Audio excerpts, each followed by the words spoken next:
Buenos días, bienvenidos al tercer programa de la Expedición Botánica para Todos, un espacio del ICANN para conocer diferentes aspectos de la expedición botánica de la flora de Bogotá.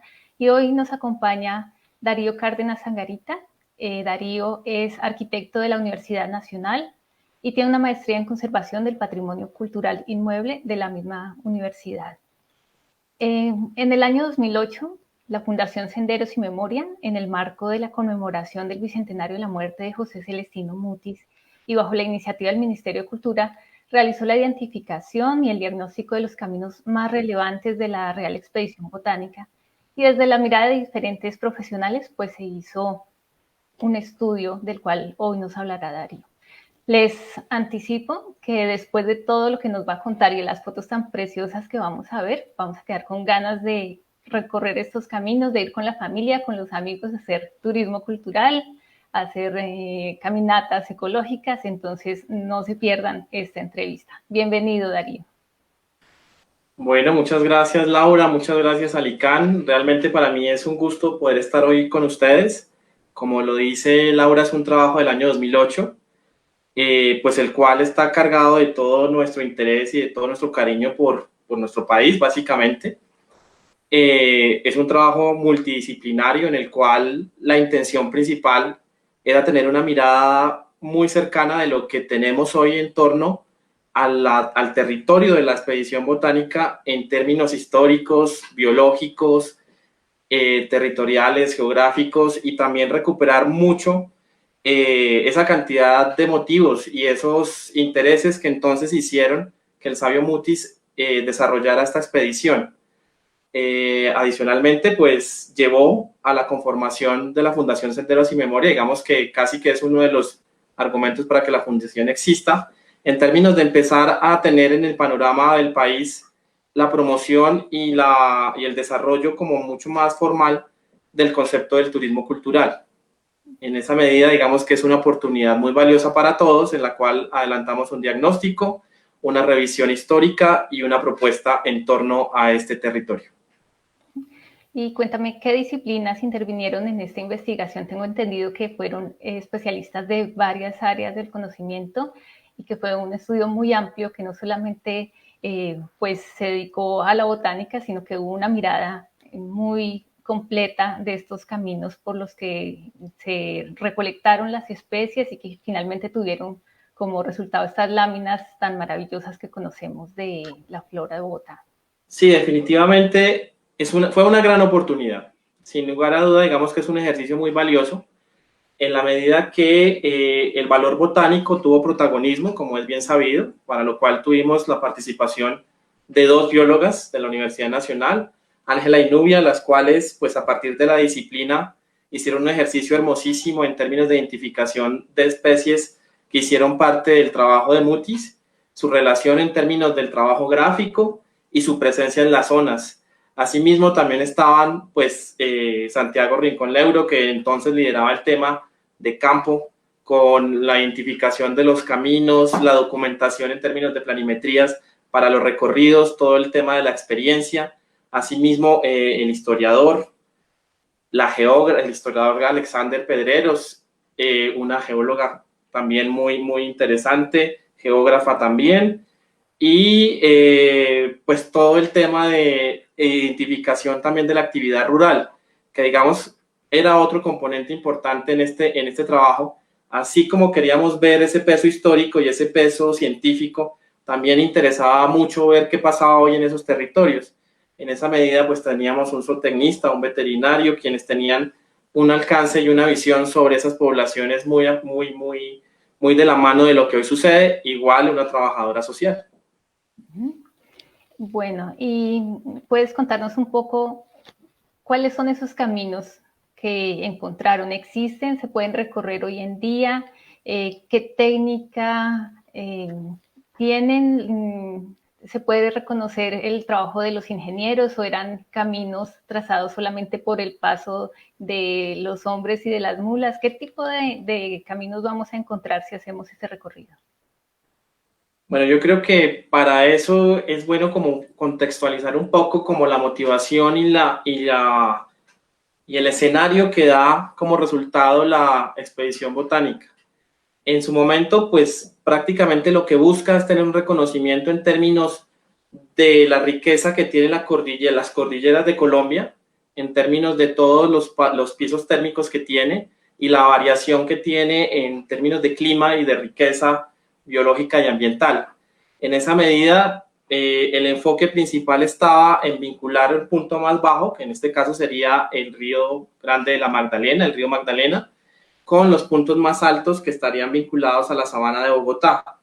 Adicionalmente, y ya como en términos de una concepción mucho más práctica, la intención de adelantar la expedición botánica en esta región pues tenía que ver con la existencia de unas redes de caminos que permitieran la circulación y el manejo de información pues de una manera muchísimo menos complicada que lo que podría pasar en un área selvática. En esa medida, pues el recurso más inmediato y con mejor resultado pues fue elegir la ruta entre Honda y Bogotá, con todas las variantes que pueden haber en este sector para adelantar ese trabajo. En términos de identificación de caminos, pues es bueno mencionar que los caminos no son resultado de la expedición.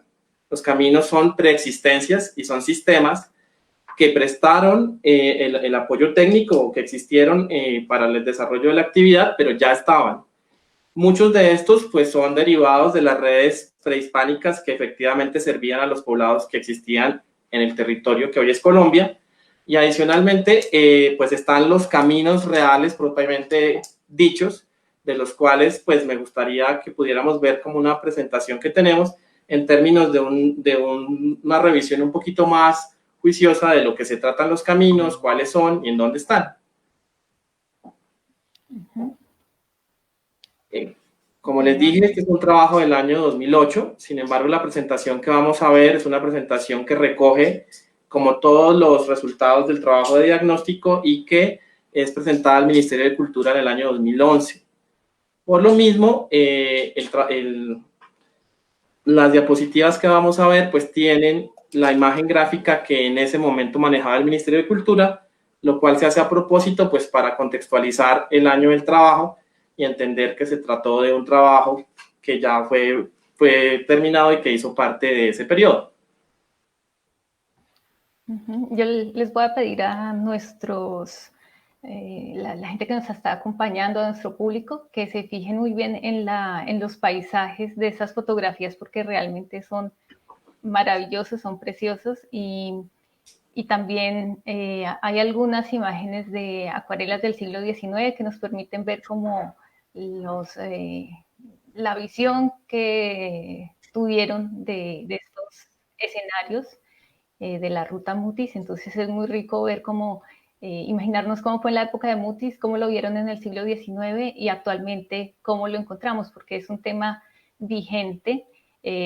La ruta Mutis no se quedó en el siglo XVIII y principios del XIX, sino que hay municipios que existen a lo largo de este camino, hay comunidades, hay actividad económica y lo vamos a ver en esta presentación. Pues retomando ese comentario tuyo, creo que es bueno decir que las imágenes pues estuvieron a cargo del fotógrafo Diego Cortés, que tuvo un trabajo pues absolutamente notable en términos de que sí se exalta muy juiciosamente lo que hoy encontramos en estos sectores, y también de Santiago Rincón Lebro. Obvio que también existen imágenes históricas, pero las imágenes nuevas, es decir, las que se tomaron en el 2008, son imágenes tomadas por ellos dos. Bueno, entonces de esta manera empezamos un recorrido sobre esta presentación. Pues vamos a iniciar diciendo que los caminos también deben ser tenidos como un recurso patrimonial de gran estimación, en la medida que son un recurso físico que permite la conexión y la integración de las comunidades. En ese sentido, digamos que empata perfectamente con lo que en el año 2008 también fue denominado como un itinerario cultural. El caso colombiano pues no es la excepción. O sea, básicamente la idea de llegar a Santa Fe para muchas personas y por mucho tiempo fue un reto, en términos de que la capital del nuevo reino de Granada entonces pues está localizada en el centro del territorio y no en el puerto, como en muchos casos pudo suceder, y esto implicaba un recorrido sobre el río Magdalena y sobre las cordilleras de Colombia que definitivamente hacía la diferencia frente a otros territorios.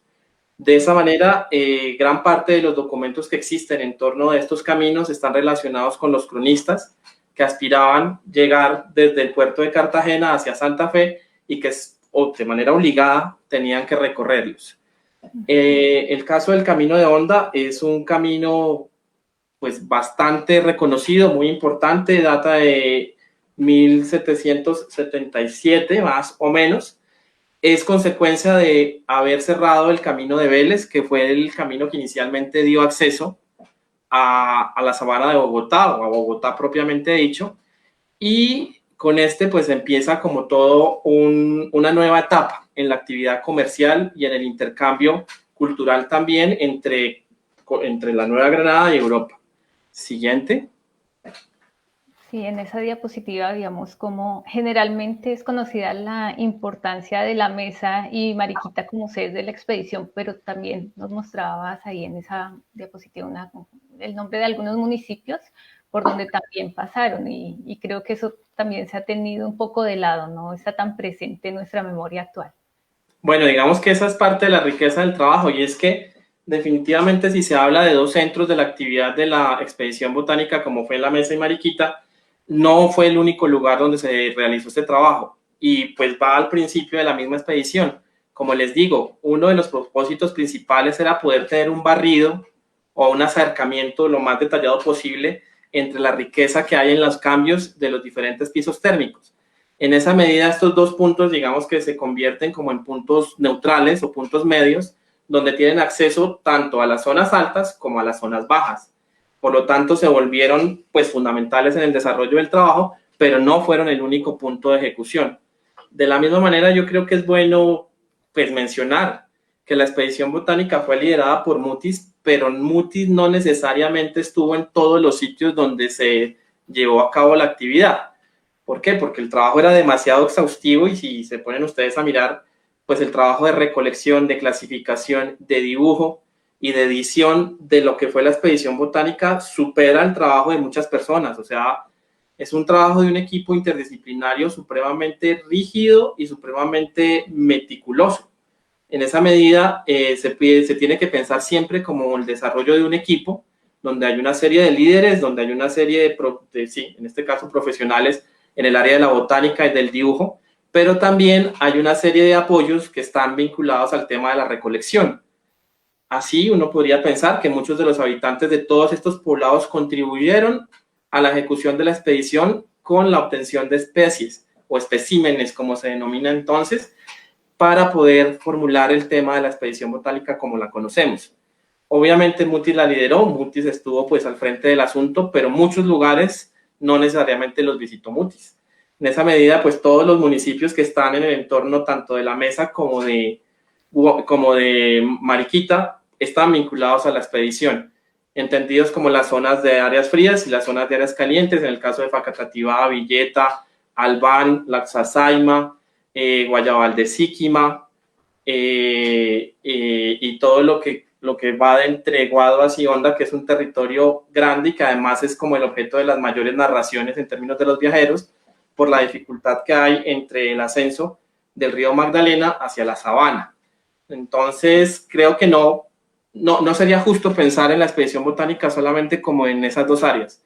Pienso que es bueno y que parte de lo que nosotros debiéramos hacer es expandir la mirada sobre el contexto geográfico y biológico que hay y las posibilidades que esto representaba para ese trabajo científico. Sí, un punto importante que señalaste es la diferencia de alturas que hay entre los sitios. No sé si seguramente tenemos público desde el exterior que no se imagina que Bogotá está a 2.600 metros de altura y Honda y Mariquita y las poblaciones que están cerca al río Magdalena pues están a una altura muy, muy baja, entonces lo que implica no solo subir, porque es subir, bajar para llegar a los puntos más altos, a las cotas más altas. Entonces, esa diferencia de altura en la zona ecuatorial, pues va a dar una riqueza en cuanto a la diversidad Sí. de las especies botánicas que es gigantesca, ¿no? Sí, se habla de pues cerca de 3.000 especies identificadas y más o menos 2.600 dibujadas, o sea, son demasiadas. Es una riqueza que todavía, digamos, sigue ahí como un potencial enorme. En términos de los caminos, voy a hacer una pequeña relación, porque como les decía, no todos los caminos son caminos reales. Los caminos reales dependen de su condición jurídica como una obra de infraestructura dependiente de un rey. En este caso, el camino de Honda a Santa Fe es un camino real que está regulado y que está estipulado por una orden real o por un jerarca. En esa medida, pues su diseño y su concepción responde a lo que efectivamente se hacía en Europa, en este caso en España, sobre los caminos. Siguiente.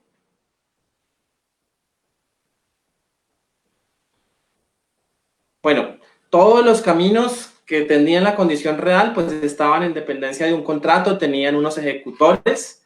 En el caso nuestro y en la mayoría de casos de Colonia, la ejecución de los caminos estaba a cargo de los ingenieros militares o de algunos de los que hacían parte de los equipos militares en términos de obras civiles, que analógicamente podríamos pensar que sería lo que hoy entendemos por ingeniero civil, pero que entonces era una carrera de vías y caminos que correspondía al ingeniero militar. En el caso colombiano, o en el caso de la Nueva Granada, pues son un reto. Técnicamente, cruzar las cordilleras de Colombia, pues no ha sido fácil. Desde el principio ha sido una limitante geográfica muy fuerte y pues para eso no hay sino que pensar en el túnel de la línea, el cual hasta ahora estamos viendo como una alternativa contundente en términos de transporte sobre la cordillera. Entonces, imagínense ustedes en este periodo cómo podía ser el tema. Siguiente.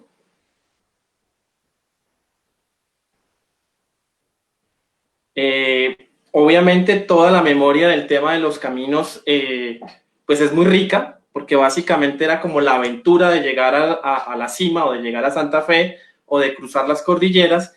Esto tuvo unas dinámicas impresionantes en términos de los servicios de transporte también, la formulación del tema de la carga con indios cargueros o con animales cargueros, lo que deriva luego ya como en el siglo XIX en ese esquema de todo lo que puede ser entendido hoy como la colonización antioqueña, con las recuas de mulas y con todo el ejercicio del transporte de mercancías, pues ya venía de este periodo con todo ese manejo de los servicios de carga.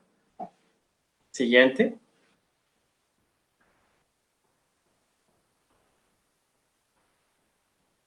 Este es un cuadrito que me parece a mí muy útil, que hace como la relación en términos de lo que son los caminos. Estipula que hay caminos carreteros, caminos de herraduras, senderos y veredas. En este caso, nuestros caminos responden a la tipología de camino de herradura. Digamos que son pocos los caminos carreteros que llegaron a construirse en el periodo colonial en el contexto nuestro, sin que eso quiera decir que no existieran. Sencillamente, la topografía nuestra y las exigencias de los lugares nuestros hacía que estuvieran más destinados a las recuas de mulas que al tránsito de carros o carretas, como se llaman entonces todos estos instrumentos de transporte. Y la generalidad que básicamente responde al tema de senderos y veredas, que es como la última jerarquía en términos de caminos para este momento. Esta es la información que se manejaba para ese periodo dentro de la formación de los ingenieros militares en España. Por eso la traemos a colección, porque creemos que, digamos que responde claramente a las tipologías y al tipo de caminos que tenemos hoy en el país de este periodo. Siguiente. Darío, una pregunta. ¿Los habitantes actuales de estas zonas reconocen estos caminos como parte de la expedición botánica? Sí, o sea, yo estoy hablando del ejercicio que se hizo en el 2008, más o menos 2008, 2009, 2010, que tuvo como una cierta recurrencia en ese territorio. En términos concretos, la población rural reconoce sus caminos porque en algunos casos los sigue usando. Siguen siendo un vínculo, pues, de transporte y comunicación entre comunidades. Y la memoria histórica también ha sido muy fuerte porque la mayoría de municipios, sin querer entrar en excepciones, ha querido recuperar la memoria de sus caminos como un recurso de patrimonio válido y como un potencial también en términos de su riqueza turística y de su riqueza ambiental. Entonces sí, es posible ir a muchos de estos municipios y encontrarse que ellos tienen primero un reconocimiento, segundo aprecio y tercero una actividad regular sobre estos caminos. Digamos que eso sí es un punto muy favorable del trabajo. Bueno, esta es una imagen de lo que conllevaba la contratación de un camino en términos de lo que podría representar el costo de ampliar, modificar o mantener. En el caso nuestro, lo más complicado antes que ejecutar es mantener los caminos, sobre todo porque la topografía frente a el clima, el tema de las lluvias hace que constantemente existan quejas para que se recupere y se mantenga el camino y eviten accidentes. Particularmente el sector entre Honda y Guaduas, que es como el protagonista de nuestros recorridos, es uno de los sectores que representa mayor peligro, teniendo como hito el paso del Sargento, que es un punto antes del municipio de Guaduas, el cual, por su estrechez y por su condición empinada, era como el protagonista de la mayoría de accidentes con animales y con cargueros. Siguiente.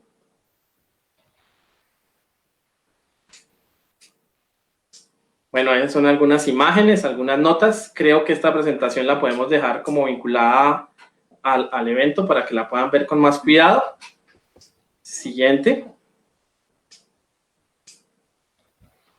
Sí, Darío, ¿y qué tipo de actividades ha hecho la comunidad alrededor de estos caminos? Aparte de transitarlos, ¿qué podemos encontrar si vamos a estos municipios? Ahí, bueno, volviendo sobre el ejercicio del año 2008, que básicamente su objetivo primordial era identificar y dar como una visión general de lo que se tenía en torno a ese recurso geográfico, patrimonial, biológico, se derivó en varias cosas. Una que ha sido muy afortunada es esta integración de ese recurso patrimonial dentro de las actividades de los municipios. Entonces se puede hablar de que si hay un turismo cultural y ambiental en torno a ese recurso que existe. En el caso de Guaduas, en el caso de Honda, en el caso del Ibagué, se han promovido programas de educación ambiental en torno a los recorridos de los caminos y al tema puntual de la actividad de Mutis. En esa medida creo que el trabajo fue exitoso desde el ministerio, desde el Estado, en la medida de sacar a la luz ese recurso y hacerlo propio por parte de los habitantes de las zonas donde se encuentra. Y de otro lado, pues los que no han perdido vigencia, pues que sigan siendo los caminos y el elemento fundamental de comunicación. Estas son imágenes de las actividades de los cargueros en la zona de o entre Honda y Guaduas, y esta última es puntualmente el paso del Sargento, que siempre fue visto como un reto para la circulación en ese sector. Siguiente.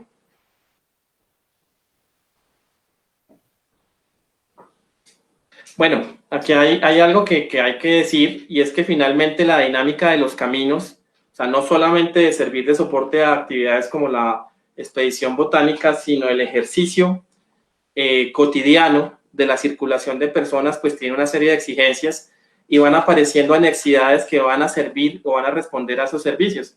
En ese sentido, también es bueno decir que estos caminos conservan inmuebles que sirvieron de posadas, de instancias o de paraderos en términos de los recorridos de los viajeros, con dos fines primordiales. El primero, pues, dar un poco de alivio al cansancio del viajero propiamente dicho, y el otro, el de abastecer los servicios de las mulas de recuas y de los animales que eran transportados, porque estos caminos no solo servían al tema de personas, sino que por ahí también se transportaba ganado, por decir algo.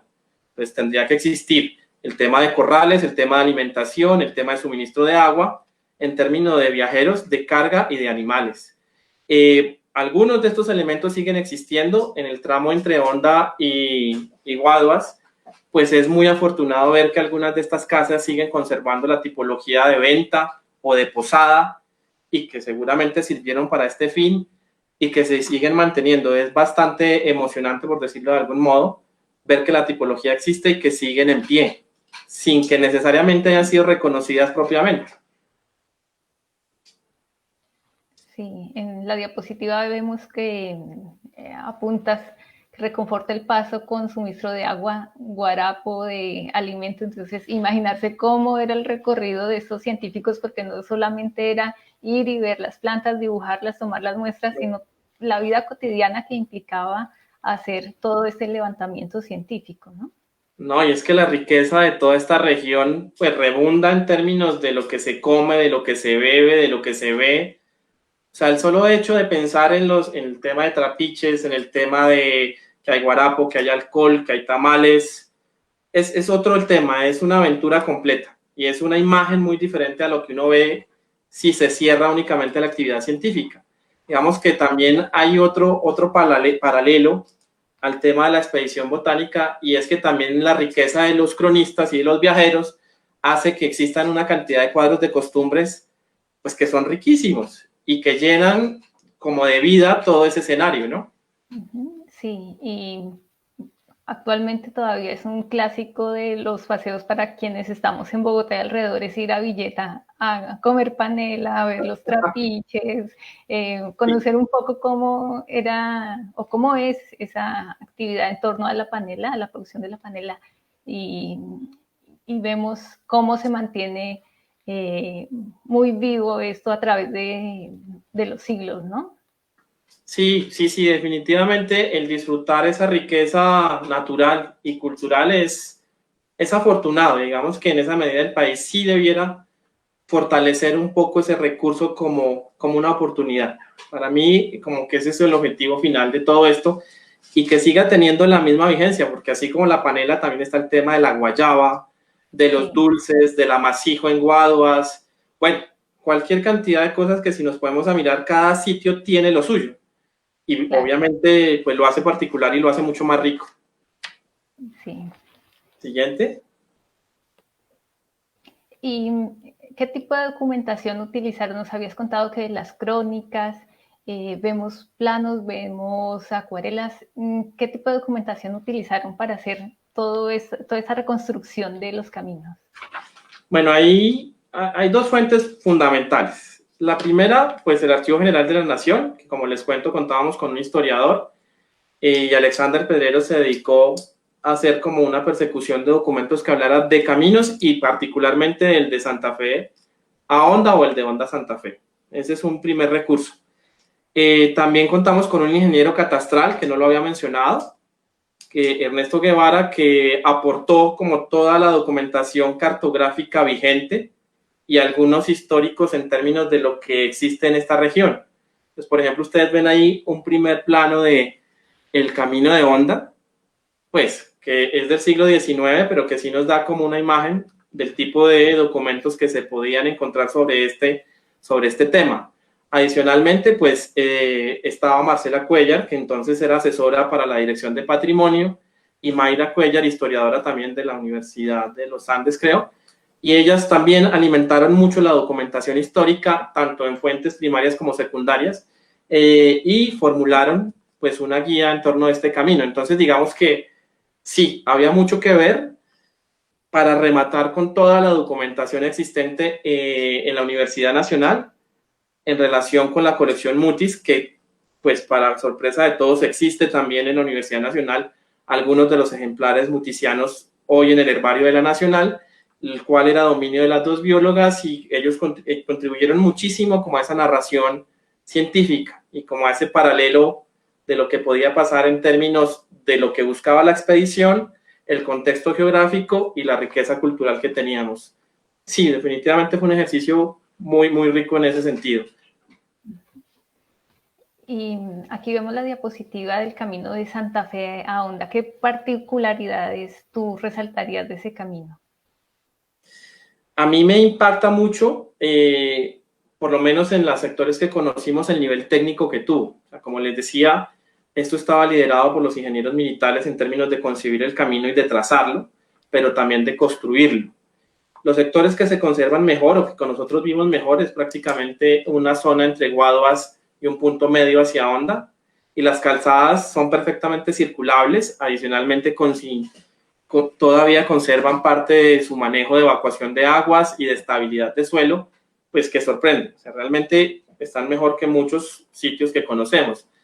Adicionalmente, pues el que la memoria del país sea como el paso obligado de muchísimas cosas. O sea, por ahí entró la mercancía, la música, la ciencia, todo el tema de la ilustración, casi que podría uno decir que por ahí fue que pasó, porque coincide el nacimiento del camino y su formalización como camino oficial entre Honda y Bogotá, con todo el movimiento de ilustración y todo el posterior movimiento de independencia.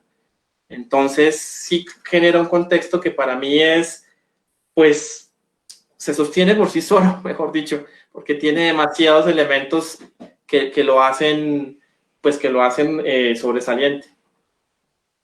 Sí, claro, Honda fue una de las ciudades de más relevancia durante el periodo virreinal en el Nuevo Reino de Granada. Sí. Siguiente.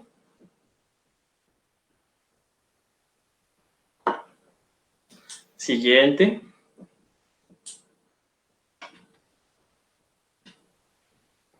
Bueno, yo de aquí para adelante vamos a hacer como una relación del fruto del diagnóstico en términos de imágenes mucho más nuevas de lo que hoy existe en esta zona.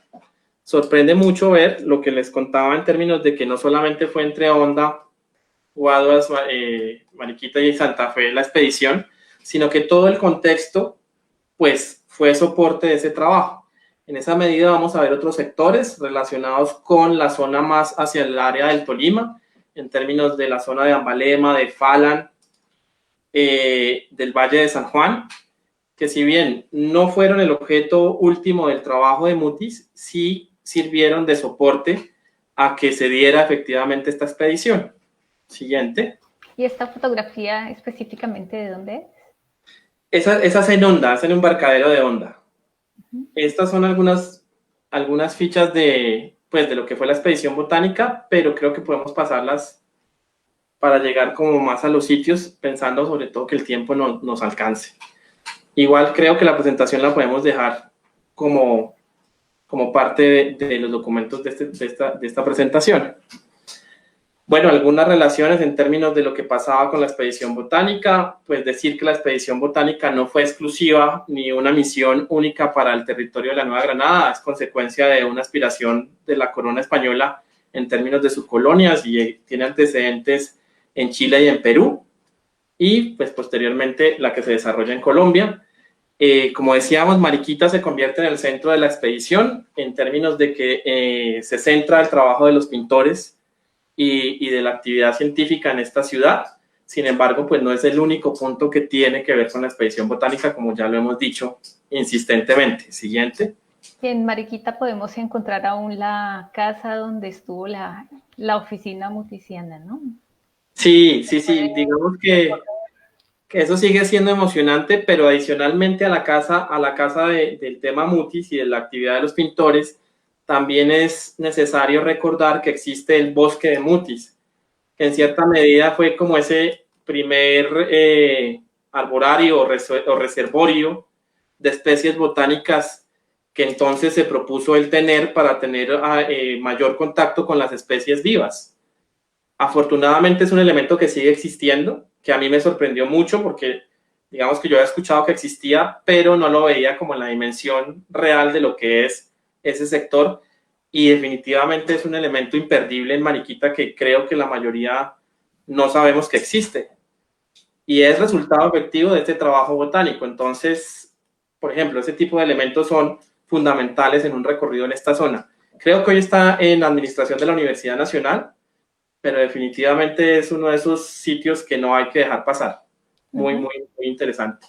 El tema de la mesa, que obviamente no deja de ser importante en términos de que tenía unas condiciones similares al tema de Mariquita, y adicionalmente también tenía un sector vecino que alimentaba mucho la recolección de especies. En esa medida, pues también entraría el tema de los municipios como Tena, de la actual Anapoima, y de parte de lo que luego va a ser Apulo, que también fueron como áreas de recorrido y seguramente áreas de recolección de especies para el tema de la expedición botánica. Sin embargo, pues la expedición sí ya oficialmente se centra posteriormente en Mariquita, sin que pues de eso deslinte el resto de zonas, ¿no? Ni le quite valor a las otras zonas. Siguiente. Bueno, el tema de Mariquita con todos sus elementos. Un elemento que no hemos mencionado y que también habría que tener presente es que el trabajo de Mutis pues viene de un empeño anterior, y es que finalmente la parte de la presencia de Mutis en la Nueva Granada tenía que ver con la activación de la minería en la zona del Tolima. Sin embargo, Eso no te fue iba a una preguntar, actividad del todo exitosa. que Mutis antes de la expedición tuvo unos acercamientos con la minería del oro que fueron determinantes para que se escogieran esos recorridos precisamente. Y quería preguntarte qué se puede ver de esas minas, de restos de explotación, del beneficio que se hizo. Sí, ¿Es posible encontrar algo aún? sí. Digamos que eso, sin que sea estrictamente resultado de la expedición botánica, es bueno tenerlo presente como un antecedente, porque finalmente son dos explotaciones mineras, una la del Sapo y otra la de Santa Ana en Falan, y el Sapo en el Valle de San Juan, muy próximo a Ibagué, digámoslo así, por contexto, para un contexto rápido. En ambos casos, la prioridad era la explotación de oro y plata, no solamente de oro. Sin embargo, pues la actividad científica en términos de la extracción minera no fue del todo exitosa, pero llevó a que Mutis conociera los recursos que existían y las posibilidades también de tener una actividad económica en esas zonas. Y en términos de lo que se puede ver hoy de esa actividad, sí, en ambos casos existen vestigios de la infraestructura minera en torno a la explotación de oro y de plata.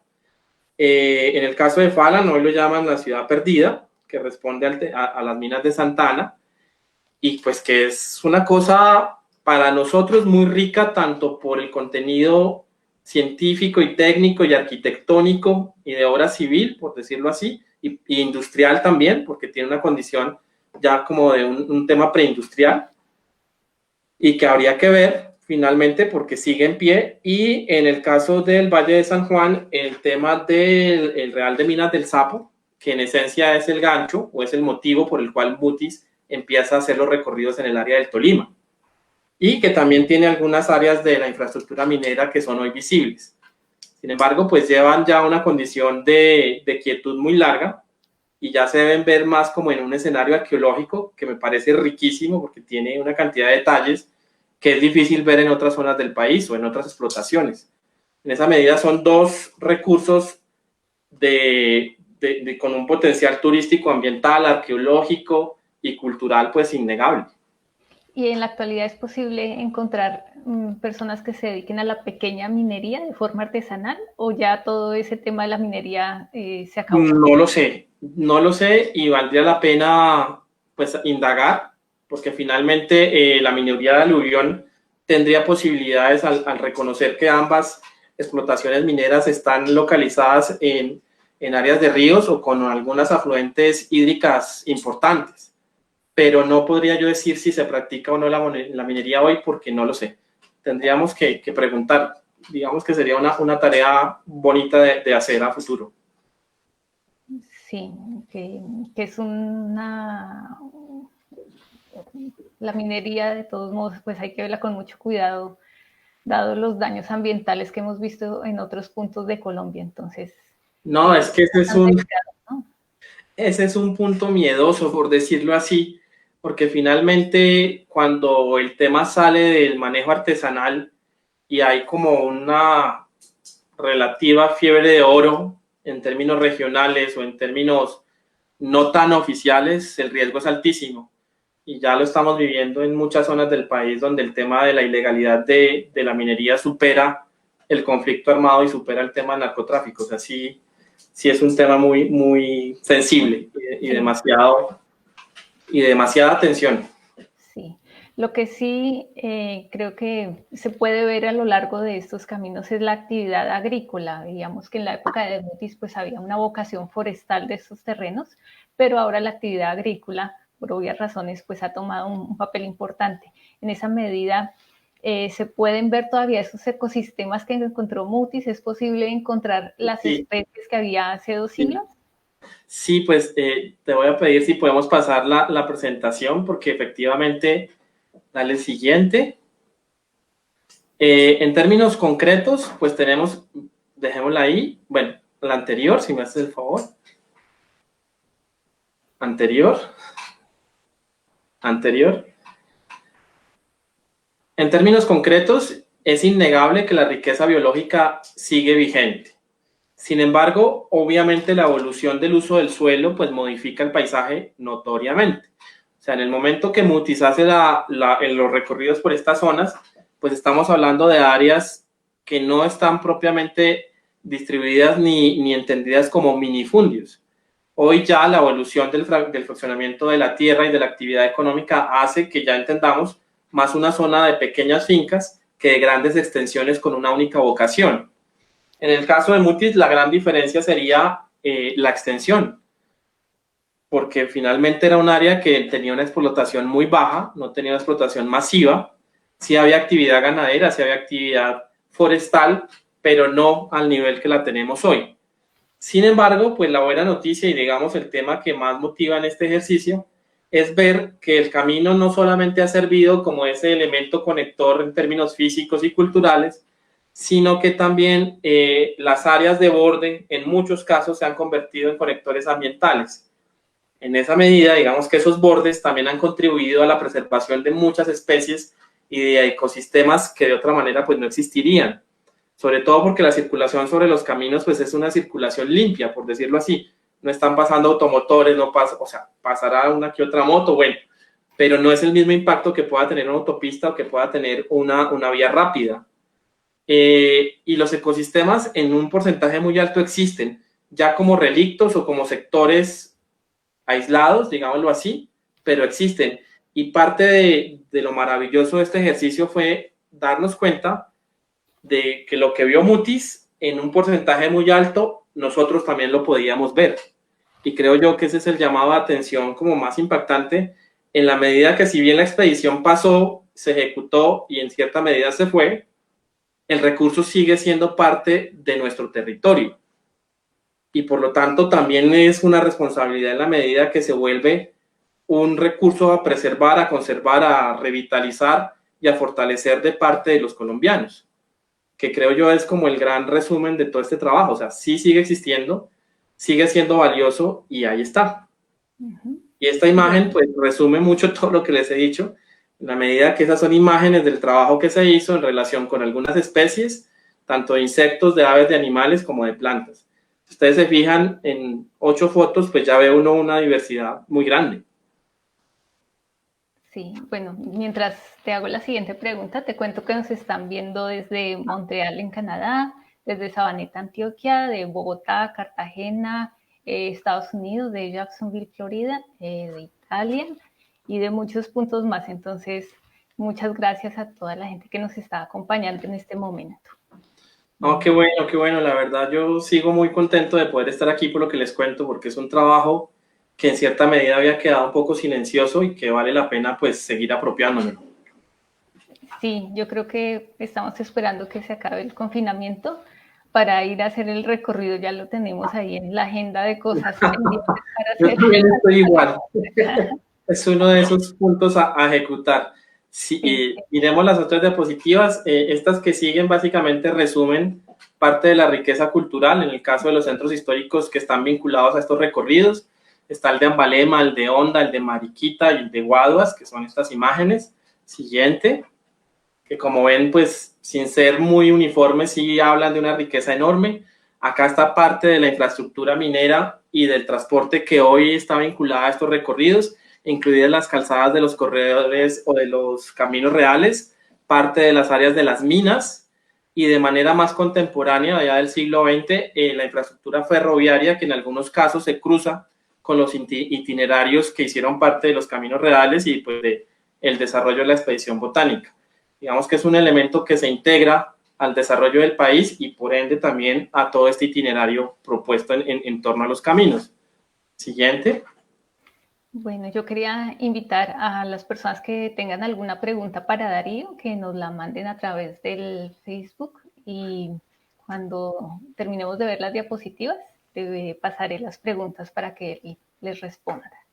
Qué bien. Bueno, estas son imágenes de las posadas y ventas que se encontraban en el 2008 relacionadas al tema de los caminos. No todas responden al tema del camino real, algunas ya son fruto del tema ferroviario, pero digamos que en términos de tipología y de función siguen manteniendo esa esencia, ¿no? Siguiente. ¿Y es fácil llegar a estos puntos? ¿Hay transporte Sí, de buses, carreteras? Mira, en términos generales y digámoslo como abiertamente, los caminos reales sirvieron para determinar líneas y trazados de las otras infraestructuras de transporte. Entonces, si bien no están siendo paralelos o muy juntos, sí están próximos. Entonces, muchas de las vías vehiculares están vinculadas, algunas líneas ferroviarias también. Entonces, no es tan remoto llegar a los puntos. Esta diapositiva para mí es como de las más queridas, por decirlo así, que básicamente habla del trabajo adelantado por las biólogas y por la geógrafa en torno a la riqueza biológica de la zona, donde se tomaba la lámina que se generó dentro de la expedición botánica, se compara con la fotografía que se realizó en el ejercicio de diagnóstico y se toman los textos de la narración que ejecutó Mutis en la descripción de la planta con el nombre científico y con el nombre popular. En algún punto nos preguntábamos que si hoy podíamos ver las especies que vio Mutis, que si estaban todavía ahí, y pues esta es la prueba contundente de que así es. Efectivamente es un tema pues que enamora en la medida que seguimos teniendo toda esta riqueza en esas zonas.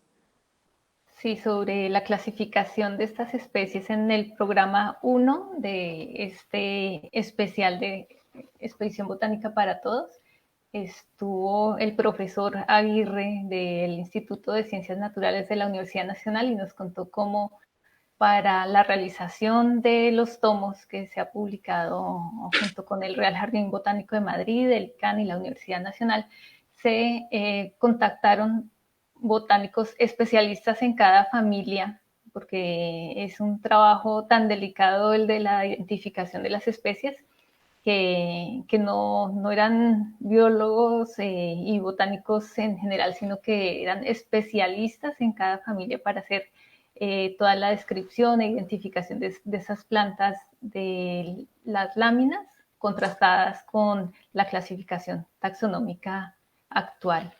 No, bueno, y siguen sigue siendo llegando saludos, porque quería preguntarte algo una pregunta que nos acaba de llegar, y también nos dicen que te mandan saludos desde Dallas, Fort Worth, de Maceió, Brasil, y de Ubaté, Cundinamarca. Muchas Y gracias. Meyer Quintero dice, lastimosamente, como veo, el bosque de Mutis en Mariquita está muy colapsado por la intervención humana y se ha perdido casi el 50% o más del 50%, gracias a la intervención que han liderado las administraciones locales desde entonces. ¿Cómo ves este tema de la pérdida del bosque en Mariquita? No, pues es un tema muy sensible y obviamente pues muy doloroso en términos de que lo ideal es que no se vaya a perder. Sin embargo, pues son zonas que no son ajenas a las realidades sociales de los territorios nuestros. Sí, en el 2008 se identificó que era objeto de invasiones por parte de particulares, que digamos es uno de los males que aquejan a todos los bienes públicos de este país, pero el punto crítico y creo que el más importante estaba relacionado con la protección al ecosistema en términos de los nacimientos de agua y de la preservación de especies. En esa medida, y ahora no estoy tan seguro, pero parte de la gestión de la Universidad Nacional, de la Universidad del Tolima y de Corpo Tolima, era básicamente perseguir ese objetivo de proteger esa área, y creo que en cierta medida lo han logrado, por lo menos ahora es visible.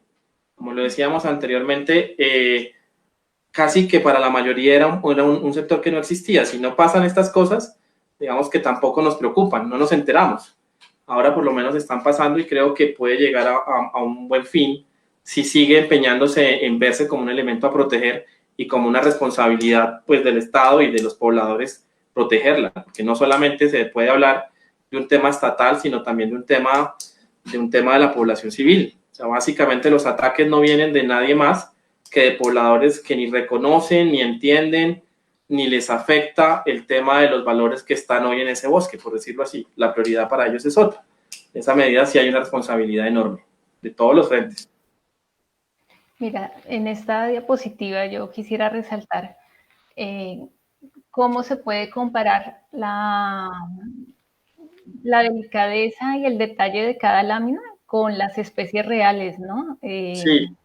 Que las láminas son tan cuidadosamente hechas que permiten la identificación desde el punto de vista botánico de los detalles de la flor, inclusive hasta del polen de estas especies. Entonces, creo que estas fotografías nos ayudan a valorar aún más la calidad desde el punto de vista artístico y científico que hicieron los pintores de la expedición, ¿no? Porque son casi idénticas. Y también otro punto que debemos pensar es en la rapidez que tuvieron para captar los colores, porque se llevan estas especies y en menos de un día ya empiezan a perder las flores y las hojas el color real. Entonces tenían un ojo y una capacidad de escoger los colores muy cercana a la realidad, ¿no?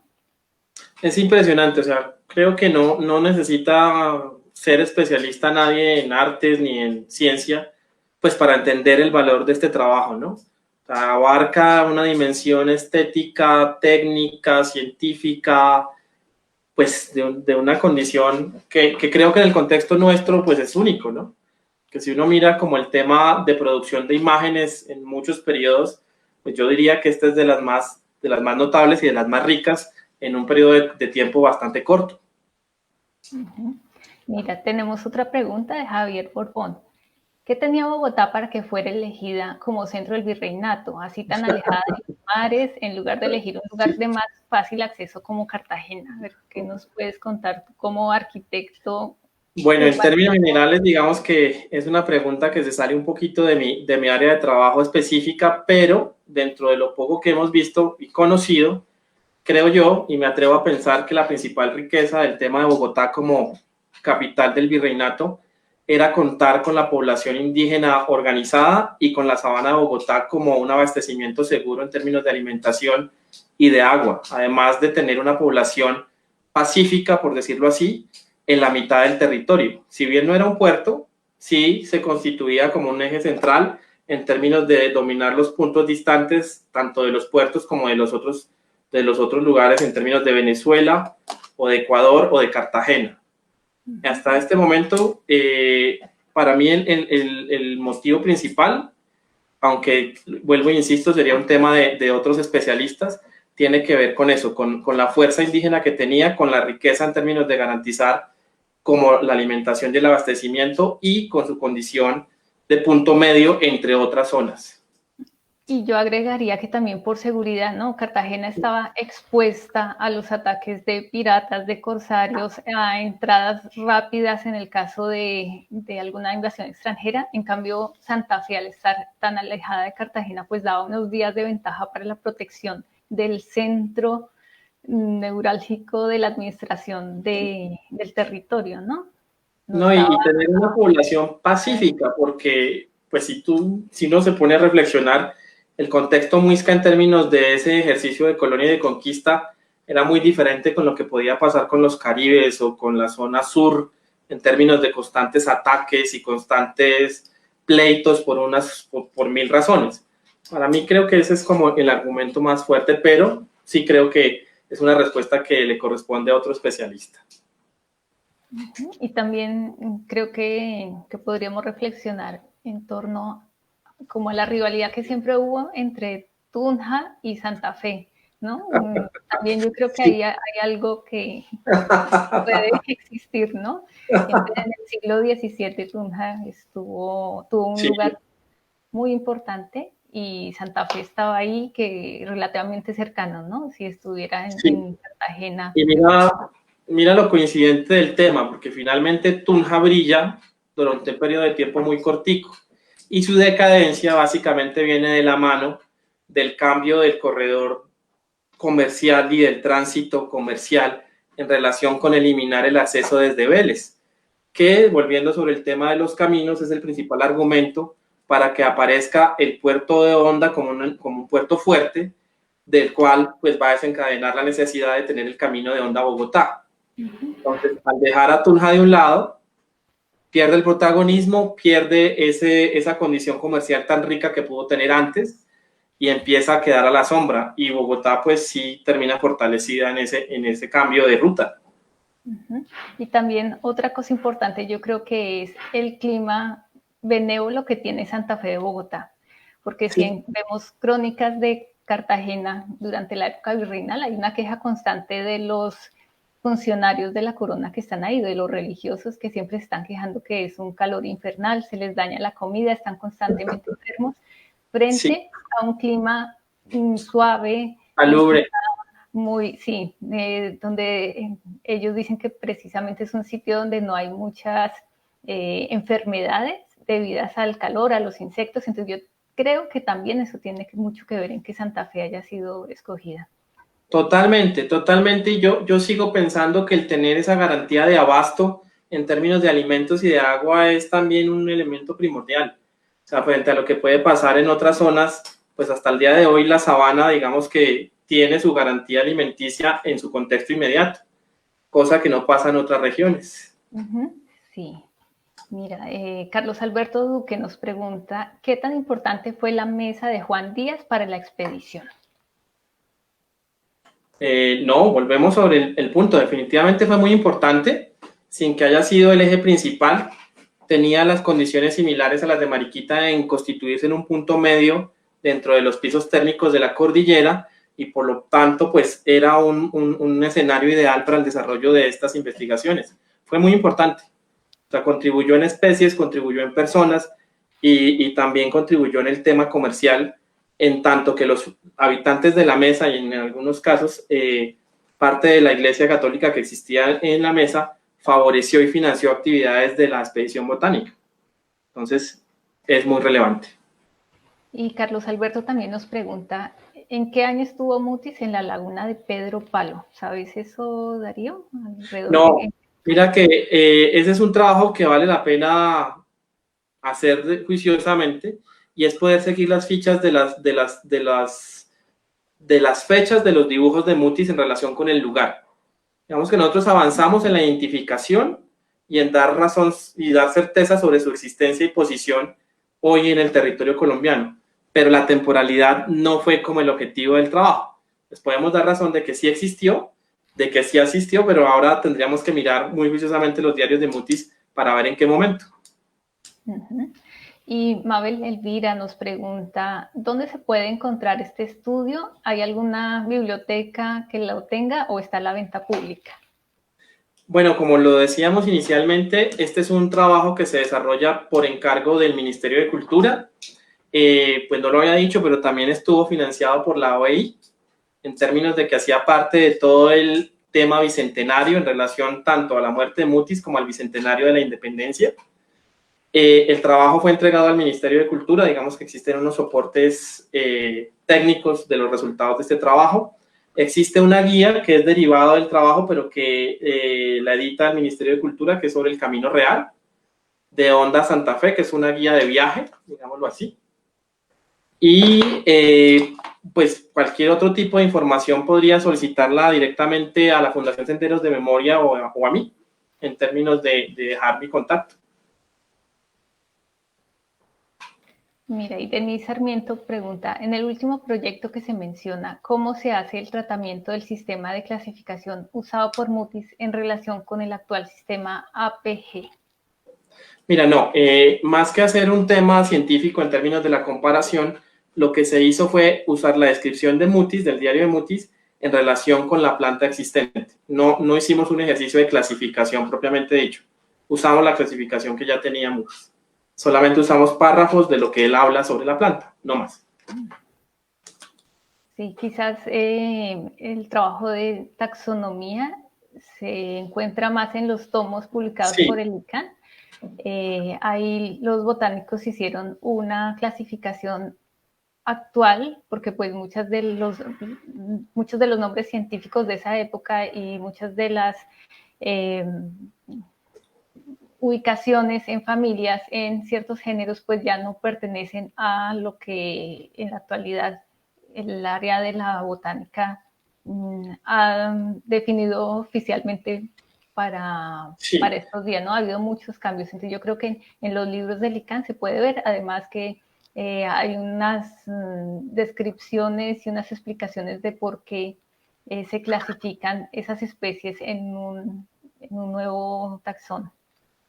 Bueno, yo veo que el tiempo va corriendo, podemos pasar las otras diapositivas y hablamos un poquito de los caminos, como por no quedar un poco en deuda con ese trabajo. Este es un esquema general de las zonas de interés en este trabajo. Como ven, está el recorrido entre Honda y Bogotá, el área de Falan, el área del Valle de San Juan, de Ambalema y de La Mesa. Siguiente. Con respecto a esa imagen que nos estás mostrando, creo que la podemos unir con una pregunta que nos llega en este momento de Rafael Serrano. Dice, ¿existe una ruta de la expedición botánica que se pueda recorrer en grupo o individualmente? Con respecto a ese mapa, ¿por dónde podemos pasar quienes quisiéramos algún día hacer ese paseo? Sí, básicamente la respuesta está en ese diagnóstico. Efectivamente hay unas rutas, se identificaron unos sectores transitables para visitantes, por decirlo así, con el objetivo de llevar público y de aproximar a las personas pues a este recurso. La más conocida en general es el trazado que hay entre Guaduas y Honda, digamos es como la más popular, pero también existen sectores entre Guaduas y Villeta, entre Mariquita y Falan, entre Falan y la Ciudad Perdida, entre la zona de Chorrillo en Ambalema, que fue una primera casa de la moneda, que está en la zona rural de Ambalema y Ambalema, entre el Valle de San Juan y las Minas del Sapo, y el último tramo que vincularía a La Mesa y San Javier, que digamos son tramos de menor jerarquía y de menor dimensión, pero que podría visitarse de una manera muy sencilla, sin mayor inconveniente. Y cuando uno va a estos municipios, ¿es posible encontrar empresas turísticas locales que le ofrezcan a uno la ruta Mutis o uno tiene que hacer su plan? Mira, inicialmente lo que existía en el 2008 y que básicamente se empezó a fortalecer era el tema de vigías de patrimonio en torno al tema de caminos y al tema de la expedición. Posteriormente, y ya por información un poquito más alterna, ya no del trabajo propiamente dicho, pues se sabe que se constituyeron y se formalizaron algunos prestadores de servicios turísticos en torno a este recurso patrimonial. Entonces, sé con certeza que en el caso de Guaduas existen, que en el caso de Honda existen, que en el caso de Ibagué existen. Creo que sería más un trabajo de indagar en términos de servicios, pero sí, muchos lugares derivaron en la existencia de estos grupos y de la formalización de servicios.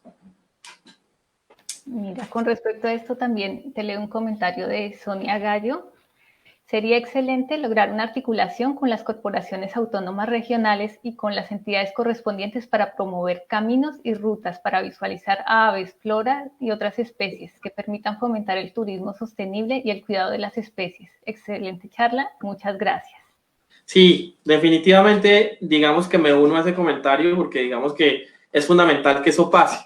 Porque como ustedes ven, más que un recurso turístico, estamos hablando de un patrimonio y unas dimensiones mucho más amplias. Y para eso se necesita pues contar con el tema institucional en sus diferentes especialidades o en sus diferentes entidades. Y en esa el tema ambiental es fundamental. Y en este caso particular, sin ninguna duda, tengo conocimiento del tema de Ibagué. Sé que han trabajado desde la Universidad de Ibagué muchos ejercicios en torno a este tema y que lo siguen haciendo. Creo que son como los que tienen mayor actividad visible sobre el asunto. Sí, y al respecto de este tema de los ecosistemas y de la riqueza de las especies que tenemos, Catherine Márquez nos dice, los humedales en Colombia asimismo han presentado invasión y deterioro por parte de administraciones locales para el desarrollo de sus políticas públicas por parte de población desplazada y comunidades nómadas. Sí, yo creo que ese es un tema que no solo afecta al recurso ambiental, sino también al recurso cultural. Y por eso este tipo de ejercicios son tan importantes. El tema de visibilizar, digamos que debe ser como un primer paso y una prioridad, no solo para el Estado, sino para las comunidades en términos de poder saber qué se protege y cómo. Porque lo digo pues muy tranquilamente, antes de este ejercicio habían una cantidad de elementos de los cuales yo no tenía ni idea y por los cuales yo no habría podido decir nada porque no los conocíamos, no sabíamos cuál era su nivel de importancia ni su contexto. Después de recorrerlos y de conocerlos, pues ya la posición es otra y ya puede haber un argumento diferente. Creo que eso es necesario en todos los contextos urbanos y rurales para que estos recursos no se pierdan. El caso de los humedales, pues no atañe directamente a este ejercicio, pero sí estaría en competencia de las administraciones locales verlo como un elemento a proteger. Mira, Carlos Alberto Ramírez pregunta si hay algún enlace de la Fundación para conocer estos senderos. Sí, hay un vínculo con un blog, igual lo pueden encontrar en internet como Senderos y Memoria, Fundación Senderos y Memoria. Y igual no sé si terminada la charla se pueda vincular un correo personal para tener como mayor certeza de lo que quieran preguntar. Aquí nos están mostrando los tramos por los que están Exactamente. divididos los caminos, ¿no? Igual, como les decía, el Camino Nacional de Honda es el que cobró mayor protagonismo por todo lo que ya hemos visto, por el grado de conservación, por toda la proximidad a la actividad de la expedición botánica y por la relevancia histórica que tiene. Entonces aquí tenemos varios sectores identificados, uno entre Facatativá y Villeta, entre Villeta y Guaduas, entre el Alto del Sargento y Guaduas y entre el Alto del Sargento y Honda, que digamos son como los elementos más representativos. Y otros 5 tramos que son de menor jerarquía, pero pues no menos importantes, que conectan esta actividad en términos de Mariquita Falan con el tema de las minas, de Falan Ciudad Perdida San Felipe igual con el tema de las minas, el tema de Chorrillo Ambalema no solamente por el tema minero, sino también por la actividad de la Casa de la Moneda entonces. Digamos que se puede pensar que una de las primeras casas de la moneda del nuevo Reino de Granada estuvo en este sitio y hay algún vestigio. El tema de Ibagué, Valle de San Juan y Minas del Sapo también con el contexto minero.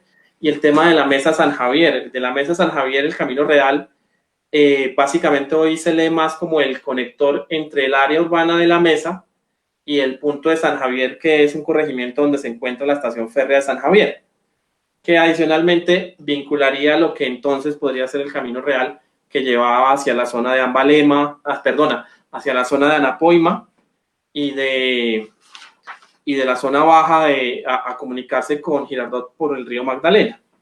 Entonces son como distintos sectores, pero que tendrían como la misma condición histórica y como ese contexto de ser elementos de comunicación para la actividad minera, científica y del desarrollo de todo este periodo. Mira, ahora que muestras estos tramos que, como comentábamos hace un rato, pasan por diferentes alturas, nos pregunta Rafael de Laos, ¿cómo clasificaban los pisos térmicos? No, básicamente, y digamos que ahí sí sería muy útil recurrir más a trabajos como el adelantado por Caldas y Humboldt, en términos de que el tema geográfico tiene una clasificación específica. Entonces, no tengo un apoyo para decir estrictamente de qué se trataba, pero hay una clasificación por altura para todos los pisos térmicos, desde el área de nieves perpetuas hasta el nivel del mar, pasando por el tema de trópico húmedo, de páramo, que realmente no está aquí explicado, pero sí existe una denominación. Sí, y también hay que apuntar que Caldas aportó muchísimo para la creación de aparatos para medir las alturas, ¿no? Él fue una de las personas que fue pionero en esto de hacer instrumentos para la medición de altura sobre el nivel del mar, ¿no? Sí, y pues no menos importante de mencionar el tema que la expedición coreográfica de Colombia pues es posterior a la expedición botánica, pero pues se tuvo que fundar en mucho de lo que ellos ya conocían. En esa medida yo pienso que digamos que están soportados de una manera muy coherente unos con los otros. Son como muy consecuentes. Bueno, creo yo que hasta este punto habríamos hablado como del ejercicio general del diagnóstico, vimos algunos sectores y vamos a ver rápidamente algunas características de los tramos que ya se ven como un resultado del ejercicio realizado en términos de tener la cartografía. Bueno, esta es una cartografía histórica, siguiente, de la cual habíamos hablado anteriormente, pero resultado del trabajo, pues están las cartografías relacionadas con el tema catastral actual, con unos recursos técnicos pues, mucho más vigentes, en los cuales se puede relacionar la altitud y la condición geográfica de la zona con algunos elementos visibles hoy en ese recorrido. Esto hace parte del tramo de Facatativá Villeta, siguiente, con la calzada escalonada. De Villeta a Guaduas, también una parte de la calzada antes de un cruce sobre un río.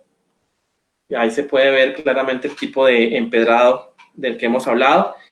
De Villeta a Guaduas, que para nosotros es de los más ricos en términos de que tiene mejor estado de conservación y mayor reconocimiento dentro del contexto de los habitantes.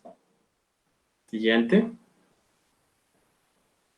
Bueno, una imagen del Alto de Sargento sobre el Valle del Magdalena que, pues digamos, ha sido motivo de múltiples comentarios en términos de todos los que históricamente han circulado por esta zona, y es que efectivamente ese punto es un gran mirador del Valle del Magdalena. Digamos que es toda una lección de geografía poder estar ahí. Se comprende perfectamente el fenómeno del cambio de altura, del cambio de vegetación, del tema de la nubosidad, de la temperatura. Es una maravilla. ¿Y estos caminos son muy recorridos por la gente común? ¿Se conocen o es un tema Algunos que no? sectores, o sea, hay sectores que tienen una vigencia plena. Tú vas y puedes ver una actividad comercial y de una rutina cotidiana plena. Pero hay otros que sí definitivamente han quedado en un olvido relativo porque han quedado atrapados en fincas privadas o han tenido una vía vehicular muy próxima que les quita protagonismo y los hace invisibles. Entonces hay como fenómenos de todo tipo en torno a ellos. Siguiente.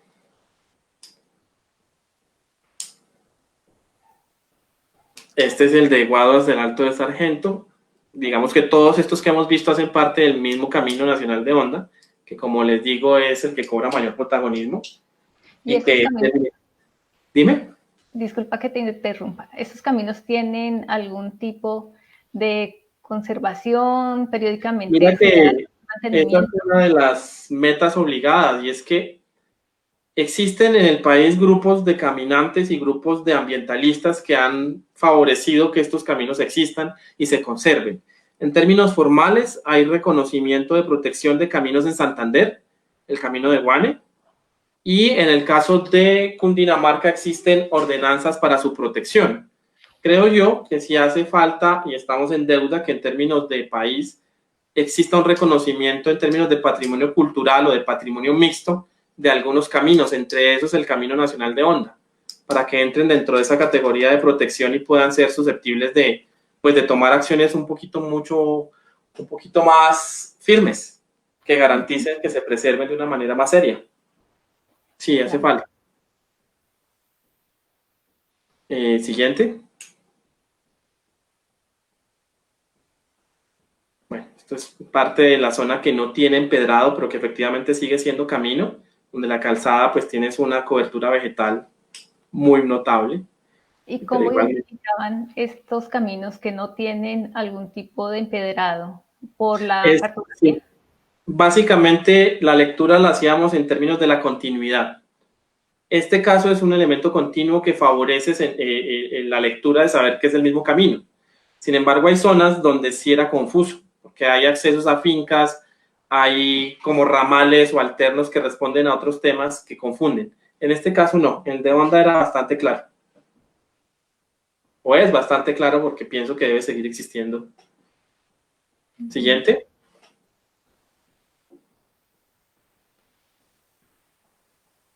Seguimos hablando del de Honda, pero aquí como ven ya no estamos hablando del empedrado, sino ya es un carreteable que retoma la calzada histórica del camino y la vuelve carretera vehicular.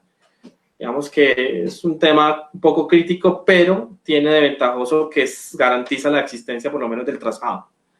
Este es el tramo de Mariquita a Falan. Siguiente, que son tramos cortos, pero que tienen pues también una riqueza muy, muy notable. Sí, además vemos que no solamente vale la pena ir por los caminos, sino parar por estos municipios, entrar a ver la iglesia, las casas coloniales, la arquitectura que se conserva. Creo que hay muchísimo para ver en esta zona, ¿no? Sí, es una zona muy rica y en términos, por ejemplo, de la producción agrícola, de la vida rural, digamos que habría muchísimo por ver y por aprender. Y es muy accesible, no son temas tan remotos ni tan complicados. Bueno, este también es Mariquita Falan, que también es un camino sin calzada empedrada, pero que sigue manteniendo el trazado. Siguiente. Sí, además la arquitectura colonial, no sé, corrígeme si me equivoco, tú como arquitecto, pero siento que la zona de la provincia de Tunja ha opacado un poco al resto del país en cuanto a los estudios de arquitectura colonial. Por ejemplo, esto de otras zonas de Cundinamarca y del Tolima no han llamado tanto la atención como Tunja, los pueblos de doctrina de indios. Yo creo que hay de todo, porque para mí más que Tunja, por ejemplo, los estudios coloniales en torno a Cartagena son enormes. También Cartagena. Popayán, Tunja, Bogotá, Sí. digamos que ciudades principales sí se han llevado la atención como en ese interés académico y formal de tener como un soporte sobre su arquitectura. Sin embargo, aquí yo pienso que más que pensar en un estudio de arquitectura colonial estrictamente hablando, sí se podría ver como una posibilidad de estudio en términos de arquitectura rural y de implantación en este territorio, que me parece que puede ser más rico en la medida que hay elementos que son recurrentes, aunque no necesariamente coloniales, y que hablan de explotaciones y de manejo de cultivos y de temas como el tema del trapiche o como temas de explotación de tabaco, cosas de ese corte, que sí pienso yo sería mucho más fructífero como análisis académico. Bueno, Sí, acá tenemos una de las imágenes de San Felipe, de Ciudad Perdida, que que también pues, el urbanismo del siglo XIX debe tener mucho que estudiar en esta zona, ¿no? Veíamos esas láminas que tú nos mostrabas de los viajeros del siglo XIX, que yo creo que también es muy rico de comparar lo que estaba hace un siglo y cómo está en el sí, momento actual. sí, sin embargo, pues hay zonas que en vez de poblarse, que además es curioso, terminan despoblándose. Entonces, bueno, ahí hay fenómenos de todo tipo, pero sí, creo yo que es una fuente de información, pues, que no se debe dejar en el olvido porque es un potencial de muchas cosas. Siguiente.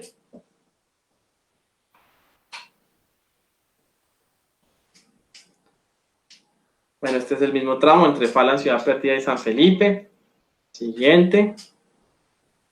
El Chorrillo Ambalema, que es la zona de la que hablábamos en términos de una de las primeras casas de la moneda que tuvo el nuevo Reino de Granada, y pues que responde al tema minero inicialmente, que no fue tan exitoso, pero que sigue existiendo y ese es parte del camino. Esta es como de las más desconocidas y llamaría yo la atención porque junto con Ambalema configuran un conjunto que puede ser muy interesante para muchos y muy desconocido también. Mira, nos pregunta Javier Borbón, ¿las personas que habitaban a lo largo de estos caminos eran conscientes de su papel histórico y su relación con la expedición botánica? Pues es que, pues como les digo, haya pasado de todo, pero estrictamente en el área científica la mayoría no. Por ejemplo, hay grupos en municipios como Guaduas, como Honda, que sí han tenido un interés permanente sobre los temas y son muy conscientes de esa riqueza. Pero hay muchas áreas rurales donde los pobladores sostienen la dinámica rural y de producción y de uso de los caminos sin que necesariamente sea relevante el tema de la expedición. Después de todo este trabajo de divulgación, pienso que ya la ven de una manera más cercana y más propia, pero en este momento del 2008 no era una prioridad ni era un elemento tan contundente. ¿Y tú crees que en esa época la gente que vivía alrededor era consciente del gran proyecto que estaban haciendo, el de la Flora de Bogotá?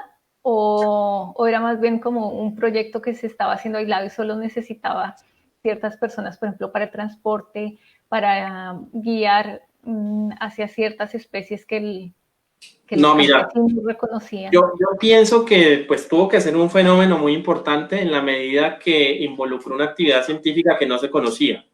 En esa medida, por ejemplo, tener la Casa de los Pintores, pues tenía que ser una cosa, primero, muy innovadora, posiblemente muy intrigante, y tercero, pues era un tema de formación, porque finalmente el grupo de pintores son locales.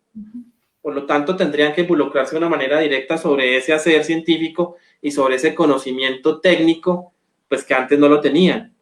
Pues personas como Francisco Javier Matiz, que son tan notables que al que se le debe, creo yo, que la mayor calidad en el trabajo de esta expedición, pues de otra manera no habrían podido ser como tan visibles ni tan protagónicos. Entonces yo pienso que es un tema sectorizado, porque no todo el mundo tendría acceso a él, pero que sí definió y que sí marcó un cambio en, en muchos de esos círculos y de esas comunidades. Por lo menos generó también una preocupación diferente en términos del tema científico, que pienso yo era muy distante y muy desconocido para la mayoría. Sí, además que creo que debieron consultar a la gente que vivía en la región en cuanto a los usos de las plantas, ¿no? Porque finalmente Sí, ellos eran los que mejor conocían para qué utilizar cada planta, los tiempos de cultivo, cuándo salían las flores, cuándo había insectos de cierto tipo. Yo creo que estas personas eran como los informantes de primera línea de Mutis y su equipo, ¿no? definitivamente, y por eso, digamos que vuelvo a insistir sobre esa riqueza en términos de que sigue ahí, o sea, no fue un tema de mutis y de un descubrimiento, sino de un potencial que existía entonces y que sigue existiendo. Y el tema indígena es muy importante en la expedición. Digamos que pues hay autores que han dedicado su trabajo a identificar las personas que apoyaron o que sugirieron o que alimentaron el tema de la expedición, sobre todo en términos de plantas medicinales y del uso de las plantas. O sea, Sí. en este sentido sí hay trabajos completos que orientan perfectamente sobre el quehacer botánico en términos del uso, que es muy interesante y que no dependía de Mutis, sino que Mutis básicamente retomó y registró también, ¿no? Sí, el tema de la quina, el té de Bogotá que no tuvo tanto éxito. Bueno, hay unas plantas ahí que se Muy investigaron con fines económicos y con fines de medicinales. y de explotación, que finalmente la gran campaña de la expedición botánica, más allá de ser un ejercicio científico muy notable, es un ejercicio económico, en términos de darle a la corona una alternativa de explotación que garantizara pues esa producción de riqueza en estos territorios, ¿no? Sí. Siguiente. Mira, con respecto a estas imágenes que nos han mostrado diferentes tipos de caminos, eh, pues seguramente los más elaborados serán diseñados por, como lo anotaste, por ingenieros militares. Y al respecto nos pregunta Mabel Elvira, los ingenieros militares hacían los proyectos, pero finalmente quienes construían estos caminos, estos proyectos, eran nuestros maestros quienes conocían el área. Sí, claro. Y en todos los casos, digamos que sigue sucediendo en términos de que quien diseña no efectivamente es quien construye. En términos concretos, pues el ejercicio muy de la mano del mundo militar vendría por el que orienta y diseña y quien ejecuta o la mano de obra, que principalmente sería pues el tema criollo y el tema indígena. Ahí sí creo que no habría mayores dudas. Además que hay que tener presente que no fueron muchos los ingenieros militares o los que tenían formación en este tipo de obras que tuvieran presencia permanente en la Nueva Granada. En realidad era un tema de muy poquitos, muy poquitos. Siguiente.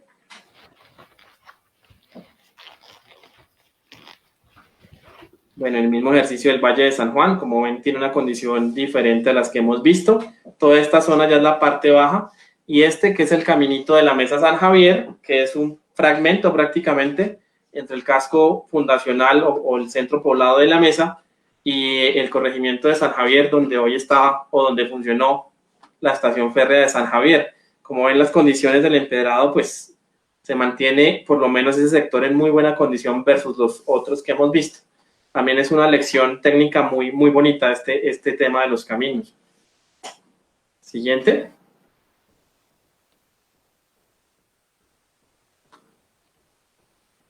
Este también es un fragmento del mismo sector. Y el ancho de estos caminos depende de lo complicado que era el terreno, si había mucho abismo o si iban a Sí, pasar caballos. exactamente. Tiene que ver mucho con la tipología que vimos al principio en términos si se trata de un camino de herradura, si se trata de un camino carretero o si se trata de un sendero. Como les decía, el tema de los caminos carreteros no abunda en el contexto nuestro. En general, nosotros tenemos caminos de herradura que están dispuestos para el tránsito de mulas y de caballos, de animales de carga en general. No hay muchos ejemplos de caminos carreteros. Hay algunos que ya serían los que están próximos a Bogotá, como el que pudo existir entre Fontibón y Bogotá, que sí tenían la posibilidad del tránsito de coches de una manera eficiente. En el resto de caminos, muy seguramente transitaban coches, pero con gran dificultad, no con una condición como óptima. En eso, pues creo que hay que ser claros, porque aunque hay un esfuerzo técnico enorme, pues la geografía y las condiciones ambientales eran demasiado particulares y complejas para ese tipo de tránsito. Bueno, pues creo yo que con este diapositiva terminaríamos la exposición. Quiero saber si hay alguna otra pregunta. Sí, mira, Gustavo Rico nos pregunta si hubo expediciones botánicas emprendidas por portugueses o ingleses. ¿Puede decirse que los estudios de la expedición botánica de Mutis estaban al nivel de los más avanzados estudios científicos de la época? En términos concretos, tengo presente las campañas españolas que se avanzan en términos de Perú y Chile, y de la cual es consecuencia el tema colombiano. En términos científicos, sí, estaría siendo parte como del movimiento ilustrado y digamos que sí tendría una vanguardia científica para el momento. Luego, pues va a ser reevaluado y rebatido por muchos temas, pero en concreto sí podría verse como un movimiento científico importante y con un nivel intelectual pues válido para ese momento. En términos de los otros países, la verdad no lo tengo tan presente. Sé que Portugal, no sé si al nivel de expediciones del mismo nivel, pero sí tiene unas exploraciones de territorios en la zona de Brasil, pero no tengo la certeza de decir si se trata de una expedición similar o no. Pues sí estuvo la del naturalista Alexander Rodríguez Ferreira, que estuvo en Mato Grosso, Río Negro, para Cuyabá en Brasil. Entonces sí es posible encontrar unos intereses también, así como los de la corona española en sus reinos. También Portugal tuvo un interés en conocer la grandísima Extensión de Brasil. esa que tiene Brasil, entonces sí es posible encontrar. Y en Filipinas también hubo algunos estudios botánicos. Los ingleses también, hay ilustradores e ilustradoras mujeres también en Holanda, en Alemania, en Inglaterra, sí hay un trabajo bien importante de ilustración científica en Inglaterra y en general en todos los países europeos hubo un nivel bastante bueno y mucho interés en hacer estas Yo pienso también que pues el contexto económico obligaba a que fuera así, porque ya había cierta decadencia en términos del tema minero y ya la mirada se estaba yendo sobre la búsqueda de otro tipo de recursos que garantizan esa estabilidad económica y esa constante generación de riqueza. O, naturalmente que los países que tuvieron colonias muy seguramente siguieron por el mismo camino y era identificar esas fuentes de riqueza para sostener ese esquema colonial. Sí, por ejemplo, la exportación de madera de palo Brasil era muy El palo del importante. Brasil. Sí, sí, sí. Bueno, creo que ya son las 12:40. Sí, creo que ya vamos a dar cierre a este espacio porque el ICANN tiene programadas también otras actividades por internet esta tarde. Entonces, bueno, los invitamos para el siguiente programa que va a ser en septiembre con la profesora Marta Fajardo de Rueda, quien nos va a hablar de los aspectos artísticos de la expedición botánica. Y agradecemos a Darío Cárdenas Angarita, que nos acompañó hoy. Muchísimas gracias, Darío. Esperamos tenerte de nuevo con tus estudios sobre patrimonio aquí en Benicánica. Pues la verdad, yo encantado. Es un tema apasionante, como ven, y es un tema complejo a la par, pero siempre será un gusto. Y ojalá pues sirva para motivar no solo a los especialistas, sino a los colombianos a seguir queriendo lo que tenemos y a seguir viéndolo de una manera mucho más positiva dentro del margen de lo que puede pasar a futuro. Sí, sobre esa última pregunta que tuvimos, más adelante vamos a tener también un programa sobre otras expediciones botánicas, entonces para que estén pendientes también de la programación, porque vamos a hablar un poco de eso con otros especialistas. Entonces, muchas gracias por su compañía. Muchas gracias, Darío, otra vez, y muchas gracias al equipo técnico de audiovisuales y comunicaciones del ICANN que nos estuvieron haciendo todo todo el programa, la parte técnica. Muchísimas gracias, y a ustedes bienvenidos al ICANN en todos nuestros programas online y los esperamos próximamente. Hasta luego. Bueno, muchas gracias.